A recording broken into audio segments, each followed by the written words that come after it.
Olá, tudo bem com você? Começando mais uma série de estudo e hoje o tema do nosso estudo bíblico é sobre o santuário. A descrição do santuário era feito de cortinas de linho fino, retorcido, tá bom? Era 10 colunas no vertical e 20 colunas no horizontal.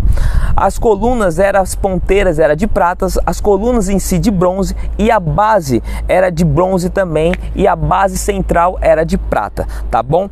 A roupa do sacerdote, dentro as pedras que ficavam no peitoral, era Urim e Tumim, as principais, dando as 12 tribos de Israel, tá bom? E dentro desse tabernáculo, dentro do santuário, tá bom? Era dividido em 3 compartimentos, era o lugar santo e o santíssimo, né? E também o pátio. Então, quando você entrava logo de cara, você tinha um pátio a qual eles faziam os sacrifícios. E na frente do santuário, para o leste, também tinha as estacas a todos os utensílios de bronze.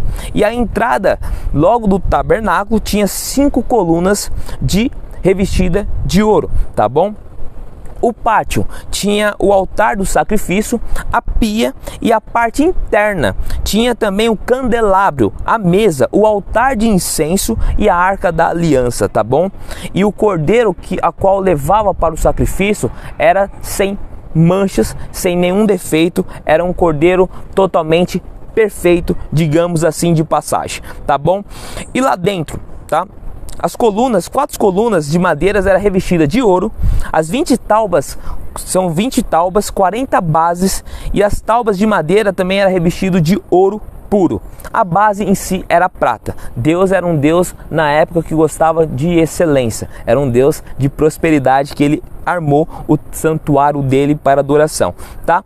O véu também tinha 2 véus e dentro desse véu tinha uns anjos representando, que é um outro estudo, tá bom?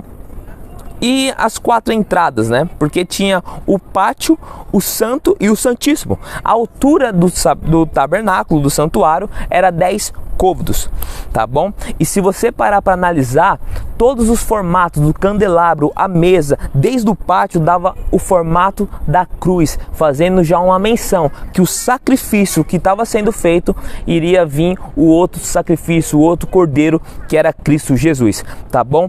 O santuário, qual que era o propósito do santuário, tá? As 12 tribos de Israel ficavam em volta do santuário. Então tinha Benjamim, tinha Manassés, tinha Efraim, o Gade, Simeão, Ruben, Zebulon, Isacar, Judá, Naftali, Azer e Dan. Depois você pesquisa cada tribo, a quantidade das tribos de pessoas que fazia parte, era muito, era milhares, é algo extraordinário. E qual que era o propósito de Deus? Centralizar o santuário no meio dessas tribos. Primeiro, habitação de Deus no meio do seu povo, Êxodo capítulo 25, versículo 8. Ensinar o plano da salvação por meio dos símbolos, Hebreus capítulo 8, versículo 5.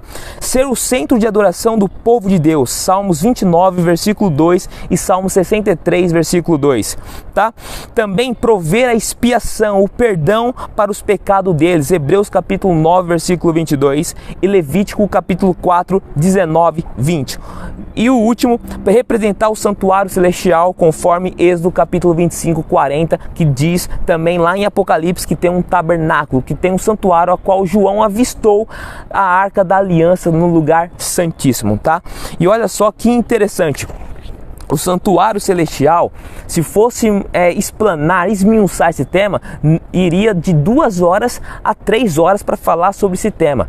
Mas aqui é o superficial para te dar um gostinho, para você investigar, você estudar mais sobre o santuário, o estudo bíblico, o santuário celestial. Lá em Hebreus capítulo 9, versículo 24 a 26, fala já do santuário celestial.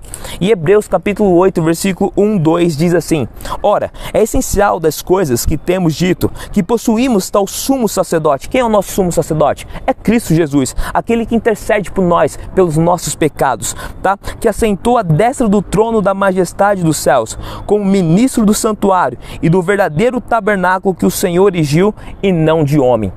O templo hoje é preciso, é para nós adorar, exaltar, mas esse templo, esse santuário foi o próprio Deus para habitar, para morar junto com Ele e fica ciente, iremos ter um santuário celestial lá na Nova Jerusalém, a qual não vamos precisar fazer todo esse processo, mas iremos ter um santuário onde Deus irá habitar no meio de nós eternamente. No próximo estudo vamos falar sobre o juízo. Quais são as fases do juízo?